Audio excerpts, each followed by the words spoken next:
So in this video, I'm going to take a look at the January 2011 Unit 1 paper. So let's get started with some particle physics. So we've got subatomic particles can be categorized as either hadrons or leptons. So we want to know one difference between the two. So the main difference between hadrons and leptons is the interaction through a strong force. Hadrons are made of quarks, so interact through the strong force, leptons do not. So let's get that one down. Alright, so we've got that there. Other things we could have gone for are that hadrons are not fundamental because they're made of quarks, whereas leptons are all fundamental particles because they're not made of anything. But this is the main difference, so that's the one I'm going to go with. So I want to give an example of a non-strange hadron and an example of a lepton. So for instance, a proton is a non-strange hadron. You're going to go with a neutron. You're going to go with any kind of pion. Essentially, we need to go something that wasn't a strange baryon or not a kaon. And in terms of a lepton, let's just go for the most well-known of them all, electron. We could have gone for any of the neutrinos, any of the electrons, but quite frankly, let's just go for the most obvious one, which is going to be the main mark scheme answer here. Okay, so hadrons can be further divided into two groups. Name these two groups and state a difference between them. So the two groups of hadrons are the baryons and mesons. And the key thing is baryons have 3 quarks, whereas mesons have a quark and an antiquark. So let's put that one in. All right, so that's what we've got there. So in terms of the marks for this one, I'm thinking we're going to have 1 mark for each of the two groups and 1 for the reason for distinguishing between them there. All right, so let's move on to the next. So we've got a Feynman diagram showing what looks very much like electron capture. Well, it is electron capture as it says, because we've got a proton and electron interacting through the weak interaction, producing a neutron and an electron neutrino. State a conservation laws, bad grammar, conservation law, obeyed in this interaction, show how the property mentioned in the law is conserved. So let's go with, for instance, baryon number has to be conserved.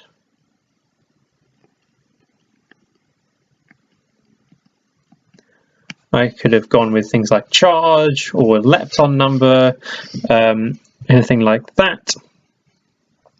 Okay, so then let's demonstrate its conservation. So when I'm demonstrating this, what I always do is I write out the equation.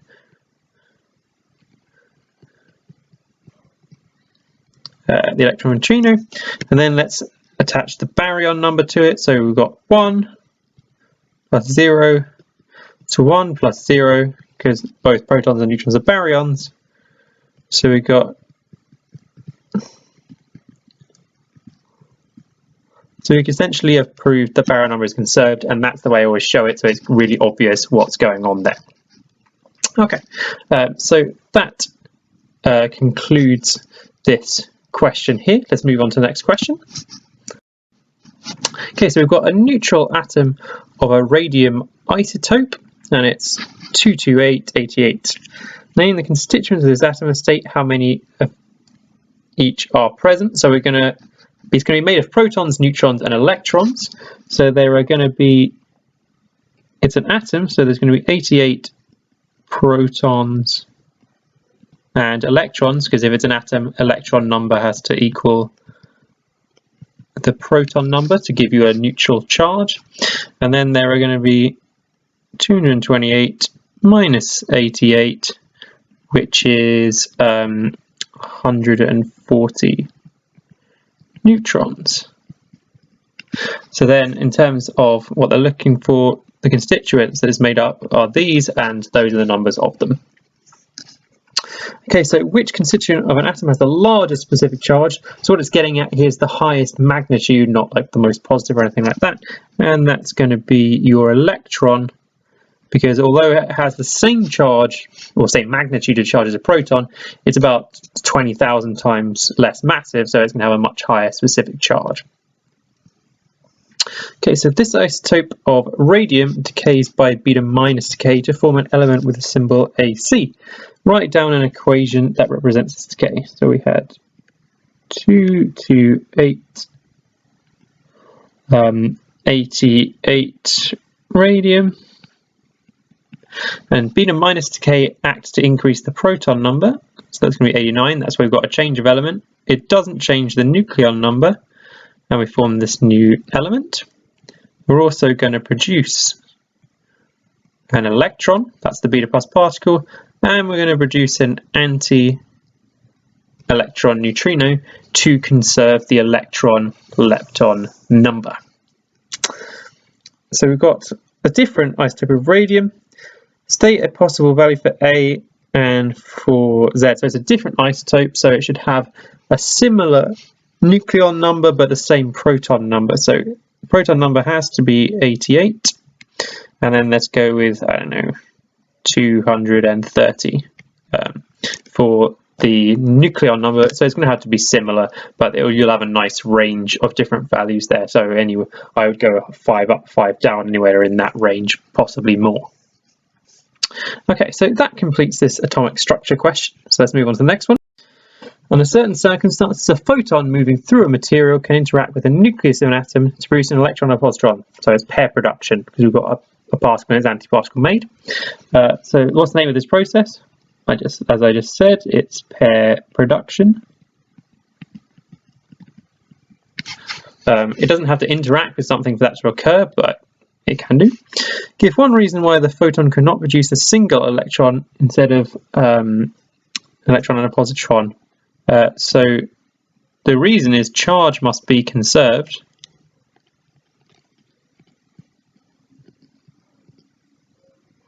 So that's the first point I make. Photons are neutral.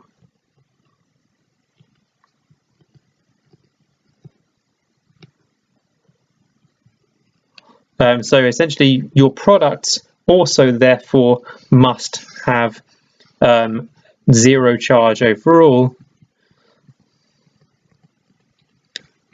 So they must have a total charge of 0.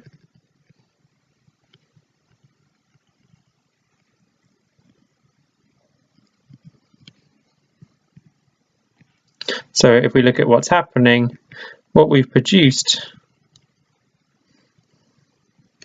is essentially this reaction where nothing has gone to values which cancel each other out and give you 0 overall. Okay, so that's that one. So making use of the data and formula booklet, show the minimum energy of the photon required for this process is 1.02 mega electron volts. So the rest energy of an electron, if you look that up on your formula sheet, is 0.510 mega electron volts. Rest energy of a positron is the same. So we're just going to times that by 2. And to give that to the right number of significant figures, that's 1.02 mega electron volts. There's only one mark, so you knew it would be pretty straightforward there. Okay, so photons whose wavelength exceeds a certain value will not cause this process. Calculate the maximum wavelength of the process to occur, stating your answer to an appropriate number of significant figures. So first of all, let's turn this energy into joules, just before we do anything else. 0.2 times by 1.60 times 10 to the minus 19, and we get with 1.63 times 10 to the minus, oh sorry, that's not minus 19, that's minus 13 because we're in mega electron volts, minus 13 joules. I'll keep that unrounded in my calculator so we don't round later on. E equals HF, which is equal to HC over lambda. So essentially, lambda is HC over E. So let's plug those numbers into the Yaldi calculator. So 6.63 times 10 to the minus 34 times by 3 times 10 to the 8, all divided by 1.63 unrounded times 10 to the minus 13, which gives us a final answer of 1.22 times 10 to the minus 12 meters there. So it asks to do it for an appropriate number of significant figures. The values you've used are all 3 significant figures, which makes this nice and easy. We're giving the answer to 3 sig figs, which is what one of the marks is for. And then that would be your maximum wavelength or minimum frequency, if you like. Okay, so let's finish off this question. So the last part, it wants us to explain what happens to the positron. Well, if it's encountered a nucleus, obviously it's going to be very near to an electron cloud as well. So what's going to happen is it's going to be annihilated. So let's get that down. Okay, so we've got the answer here, and this is 2 marks, so I've given a little bit of extra detail. So it's going to encounter an electron and it will be annihilated. That would be your first mark there, and then the second produces 2 photons as a result of the annihilation. That will get you your second mark there. Okay, so now we're going to move on to the next question. Okay, so we're going to look at the photoelectric effect and its role in changing scientific theory from wave to particle theory of light. So specifically, it wants us to explain what is meant by a threshold frequency and why the existence of a threshold frequency supports the particle nature of electromagnetic waves. So in terms of constructing my answer for this, what I'm going to do is I'm going to start off by defining what threshold frequency is. I'm then going to talk about what is predicted by each of particle and wave theory, and then explain what the evidence collected from the experiment was to actually justify which one's correct. So let's first define threshold frequency. Okay, so that's what we've got there. So threshold frequency is the minimum frequency of incident light to cause a photo emission. That's what it's defined as. So now let's explore what's predicted by each of the theories. So let's review what particle theory says. So particle theory predicts energy is quantized in the form of photons, and each photon has energy calculated using E equals hf. That doesn't look very much like an equals. Let's try and do a bit better. It also predicts there's one-to-one interaction between photons and electrons. So one photon can only interact with one electron. So what that means is if photon energy is less than the work function of the material, there will be no emission ever. It doesn't matter how many photons you shoot at it, if they don't have high enough energy, they can't cause emission. If photon energy is greater than the work function, instantaneous emission of electrons will occur. So there won't be any period of time, you'll get instant emission. That's what's predicted by particle theory. So then let's move on to look at wave theory. So let's get that down. Okay, so let's review what we've got here. So wave theory predicts that energy is supplied continuously, not in quanta. So it suggests that energy is supplied at a continuous rate and therefore any wavelength can cause emission. However, higher intensity or higher energy waves can cause emissions faster, lower intensity will just take longer. Okay, so that's the 2 theories. Now let's put that together and link it to the experiment. So the photoelectric effect essentially is what allowed you to differentiate between those 2. So what the experiment showed was the existence of a threshold frequency. It didn't matter what intensity of radiation they used. If it was above the threshold frequency, emissions occurred instantly. If it was below, nothing ever happened regardless of time. So that gave evidence supporting the hypothesis of particle theory and disproving the hypothesis of wave theory. So it's a piece of evidence in the favor of particle theory. It showed wave theory did not work in this instance there. And that concludes my answer to this question. All right, so let's finish off the photoelectric effect. So we've got an alpha particle which has a certain kinetic energy. So show that the speed of the alpha particle is 1.7 times 10 to the 7. Seems a little bit off topic from the photoelectric effect, but you've got to work this in somehow. So kinetic energy is half mv squared. So velocity is 2 times the kinetic energy divided by the mass square rooted. That's going to be square root of 2 times 6.6 times 10 to the minus 27. Oh, I've jumbled up my numbers. So it's 9.6 times 10 to the minus 13 on the top line, and 6.6 times 10 to the minus 27 on the bottom line, giving us an overall velocity, once you calculate that, of 1.7 times 10 to the 7 meters per second once we calculate that and round it to 2 sig figs, because the data is all 2 significant figures. So then it wants the momentum. So momentum is mass times velocity. So then we're going to take the mass, so 6.6 times 10 to the minus 27 times by the 1.7 times 10 to the 7 meters per second, giving us a momentum of 1.1 times 10 to the minus 19. I always write the unit of momentum as Newton seconds, or you could go for kilogram meters per second. I just prefer the shorter unit to write. Then it wants the de Broglie wavelength. So de Broglie wavelength is calculated using Planck's constant divided by the momentum. So 6.63 10 to the minus 34 divided by 1.1 times 10 to the minus 19, which gives us an overall answer of 5.9 times 10 to the minus 15 meters is the de Broglie wavelength there, using those numbers. Which concludes this question on the photoelectric effect / wave particle duality. So now we're going to look at a question on AC circuitry. So those of you just doing year 12, you may not have got to AC yet, because a lot of schools do this now in year 13, but we're going to go through it anyway in case you have seen some already. So domestic users in the United Kingdom are supplied with mains electricity at a root mean square voltage of 230 volts. What is meant by root mean square voltage?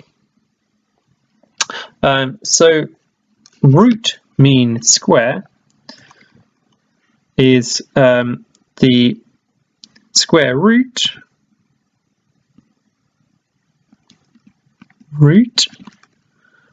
of the average square voltage during one cycle. So if you take every voltage during a cycle, square it, add it together and divide by the number of voltages, that's the root mean square voltage. To put that into something that makes a bit more sense as to why we are using it, it's the voltage that delivers the same power, or which is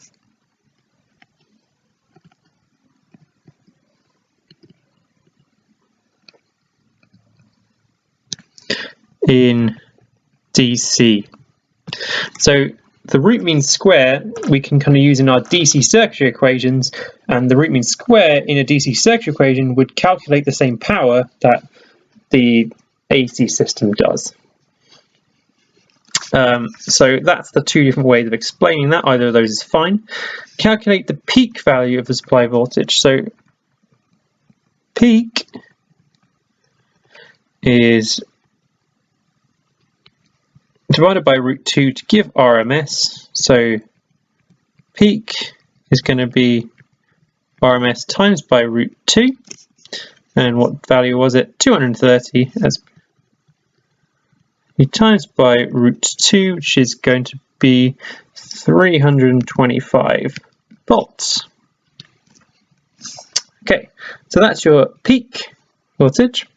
Once the average power dissipated when the RMS current is 0.26, so average power is VRMS times IRMS, so it's going to be 230 times by 0.26, which is 60 watts there, and that's your average power dissipated. All right. So the frequency of the voltage source we've been looking at is 50 Hertz. On the axis, draw the waveform of the supplied voltage. So first, let's work out what the time period is. So 1 divided by 50 gives you 0.02. So let's divide this up. So let's make that here. Let's make this one here 0.01. 1, 2, 3, 4, 5. This one here 0.02. So this is where the waveform should end, or completed 1/4 cycle. We want it to go up to 325, so let's make that 100, 200, 300, 400, 200, 100, 300. So it's going to go up to a peak value. So I'm going to start it here. It's going to cross here, and it's going to end up back where it is, and it's going to go up to a maximum of 325, which is around about here, and it's going to go down to a maximum of 1, 2, 3 down here. So let's try and sketch that in.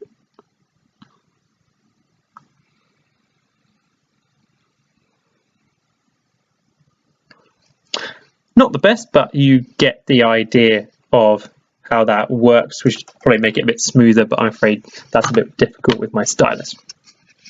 So that's what we are looking for, and we've got the values on there. So one time period is 0.202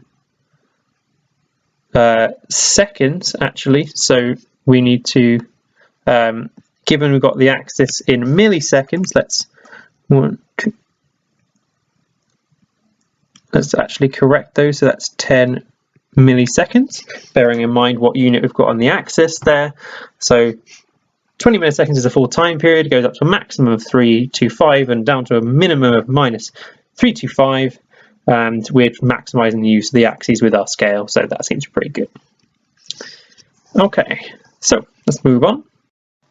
When a filament lamp is switched on, it takes half a second for the filament to reach its normal operating temperature. The way in which current changes during the first second after switching on is shown. All right, so that's the graph. Use the graph to determine the maximum current through the lamp. Well, you can see the maximum current you can see on there is 0.440 amps there. That's just the max value on the graph, and we're clearly going to have to. So assuming the lamp is connected to a 12-volt DC supply with no internal resistance, calculate the resistance of the lamp. So resistance is potential difference divided by current. 12 divided by 0.40, which is what we had before. Oh wait, and then we want the normal operating temperature, which is actually, that's not that one. The normal operating current is 0.02, so let's pick that one up. And then that gives us resistance of 60 ohms. Sneaky question there, I should have read more carefully to start off with. Watch out for that. And it wants us to calculate the power when it's reached normal operating temperature. So P equals IV 0.2 times 12. So that's going to be 2.4 watts there using the normal operating current. Explain why the current through the lamp decreases between 0.05 and 0.5. So this is essentially looking at the effect of temperature. So as it heats up, resistance increases, the EMF supply stays the same, so current's going to decrease. So let's put that into words. So we're going to want the current is calculated using this. That's the first part, looking at what happens to the variables. So as temperature increases, resistance increases, but EMF supplied stays the same. So let's look at what it is initially and then what it changes to. So that's what we've got there. So initially, when it's cool, resistance is small, so current is high. But then as the temperature quickly increases, the current will quickly decrease due to the quick increase in resistance. Okay, so let's finish off this question. So then it says, state and explain the change, if any, to the final current if you connect another similar lamp, and first of all in series. So adding stuff in series increases the resistance, so let's put that into words. So that's what we've got here. The equation we're looking to link with is Ohm's law, but we're looking at the total current around the circuit because they're in series. So if increasing resistance decreases the current, as the EMF stays the same. If we put them in parallel, and we're looking specifically at the current through the lamp, so what would happen is the current stays the same, because adding stuff in parallel has no effect on other parallel component.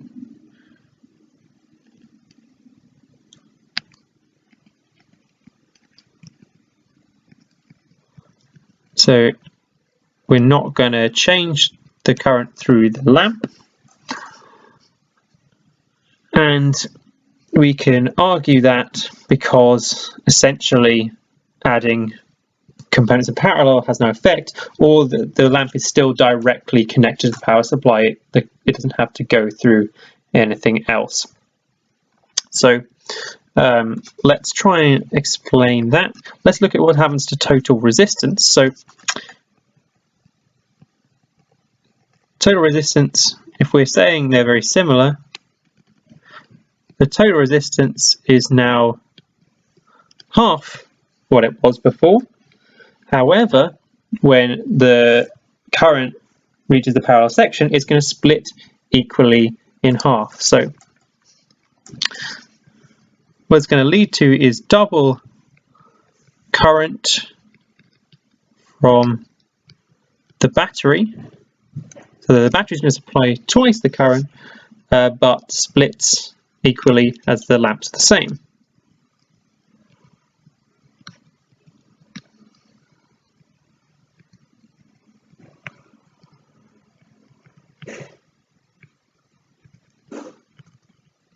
And what that means is you're left with the same current you had before. So that's where that comes from.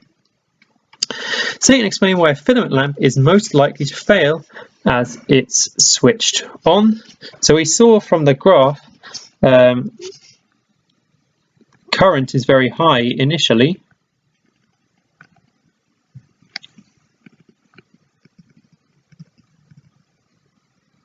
as resistance is low.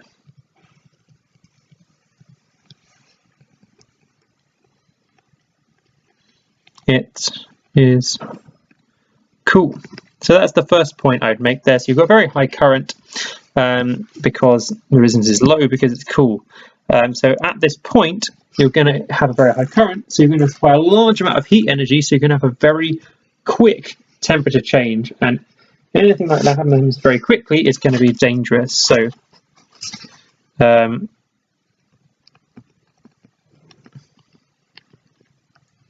high current leads to rapid temperature change, and that's why it's most likely to fail, because there's a very quick change in conditions, and quick changes are always going to be dangerous for a system. Okay, so let's move on to the final question. Alrighty, so we've got a thermistor in a circuit with two resistors, one in parallel with the thermistor, one in series. We've got an ammeter, and we've got an EMF 15 and zero internal resistance, or so small that we can ignore it anyway. So with a thermistor is at a certain temperature, the current through the ammeter is 10 milliamps. Calculate the PD across the 540 ohm resistor.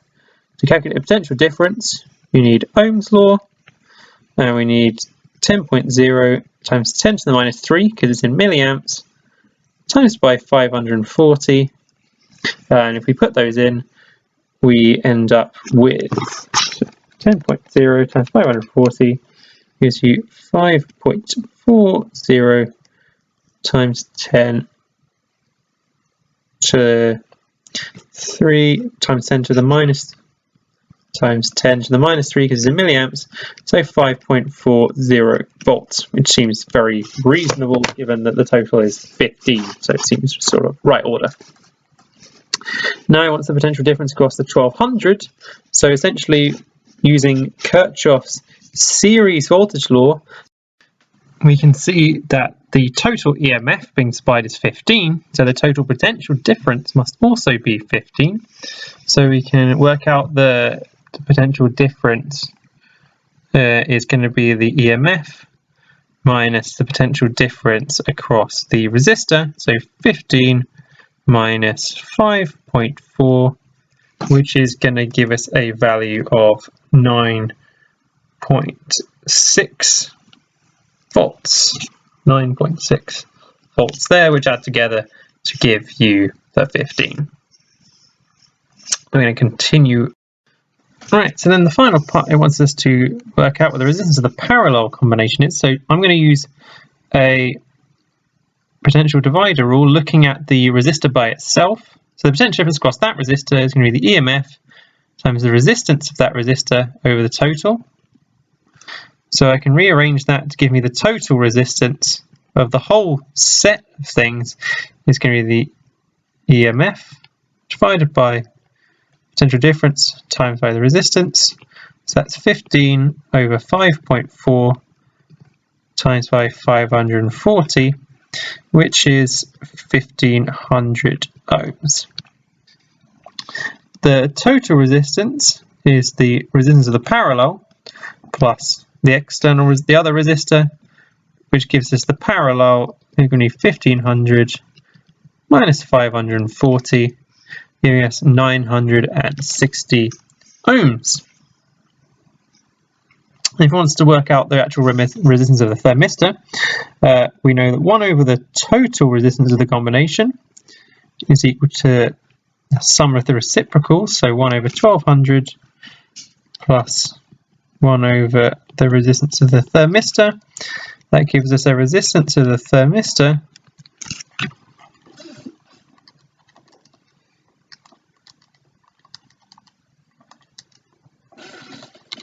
of 4,800, or 4.8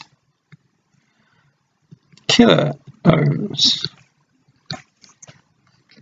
as the total resistance. Then the last part here, to finish off the whole paper, the temperature of the thermistor is increased, so its resistance decreases. State and explain what happens to the potential difference across the 1200 resistor.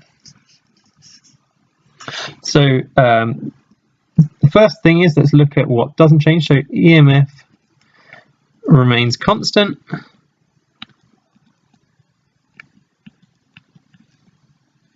That's one thing that stays the same. But the total resistance of the whole circuit is going to decrease. If one of the components' resistance decreases, the total resistance is going to decrease. And the effect of that is the current is going to go up.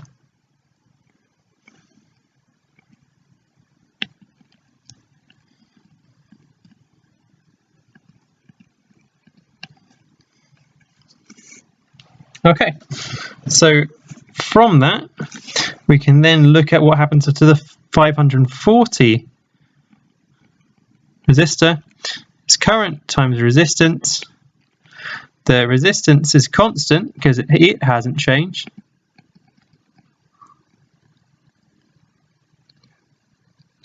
So the potential difference across 540 ohm resistor increases. There. So we've got the current has increased, which causes the potential difference across the other resistor on its own in the circuit to increase. So then we know that by using Kirchhoff's series voltage law, sum of EMFs is equal to the sum of PDs. We already said earlier the EMF remains constant, so if PD across 540 ohm increases the potential difference across parallel must decrease there to add together to give the same number, and that will be the points you need to make to explain what happens, and that finishes off this exam paper from January 2011. So I hope you found that useful. If there's anything you're not sure about or need clearing up, please do comment below any questions or thoughts you have. Thank you very much for watching. I hope you found that useful.